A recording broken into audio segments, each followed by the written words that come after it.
23 février. Le pouvoir de la foi déclarée, proclamez votre réalité.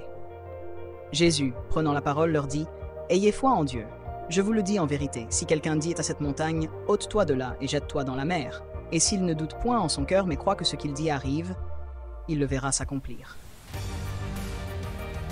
Les paroles de Jésus révèlent un principe puissant. La foi n'est pas passive, elle est active. Elle croit, puis elle parle.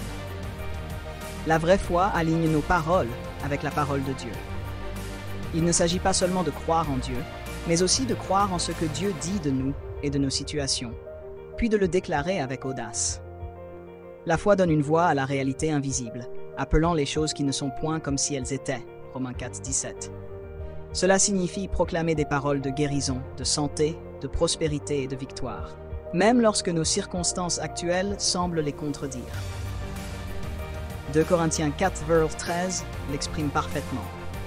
Et comme nous avons le même esprit de foi qui est exprimé dans cette parole de l'Écriture, j'ai cru, c'est pourquoi j'ai parlé. Nous aussi nous croyons, et c'est pour cela que nous parlons. La foi n'est pas seulement une conviction intérieure, c'est une expression extérieure. Nous croyons d'abord, puis nous parlons. C'est là que certaines personnes trébuchent. Elles essaient de parler pour croire, confessant la parole de Dieu tout en luttant contre le doute. Cette confession forcée mène souvent à la frustration lorsque les résultats tardent à se manifester.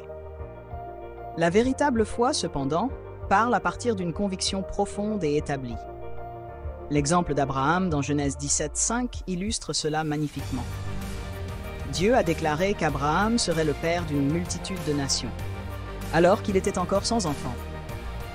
Abraham n'a pas attendu que ses enfants naissent avant d'accepter cette vérité.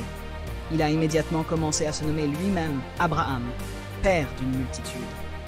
Il a cru, et donc il a parlé en conséquence. La parole de Dieu est la réalité ultime.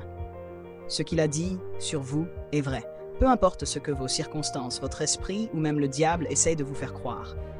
Osez proclamer ces vérités. Continuez à déclarer votre victoire et votre domination en Jésus-Christ. Continuez à confesser la parole sur votre travail, votre famille et vos finances. Vos paroles, animées par la foi, ont le pouvoir de façonner votre réalité. Réflexion. Pensez à un domaine spécifique de votre vie où vous avez besoin de voir la puissance de Dieu à l'œuvre. Que dit Dieu à ce sujet dans sa parole? Méditez-vous seulement sur ses promesses ou les proclamez-vous activement à haute voix? Réfléchissez à la manière dont vous pouvez aligner vos paroles sur la vérité de Dieu, déclarer votre foi et vous attendre à voir ses promesses s'accomplir. Prière du salut. Nous espérons que ce message vous a béni. Nous vous invitons à faire de Jésus-Christ le Seigneur de votre vie en priant cette prière. Seigneur Dieu, je crois de tout mon cœur en Jésus-Christ, le Fils du Dieu vivant. Je crois qu'il est mort pour moi et que Dieu l'a ressuscité des morts. Je crois qu'il est vivant aujourd'hui. Je confesse de ma bouche que Jésus-Christ est le Seigneur de ma vie à partir de ce jour. Par lui et en son nom, j'ai la vie éternelle. Je suis né de nouveau. Merci Seigneur d'avoir sauvé mon âme. Je suis maintenant un enfant de Dieu. Alléluia.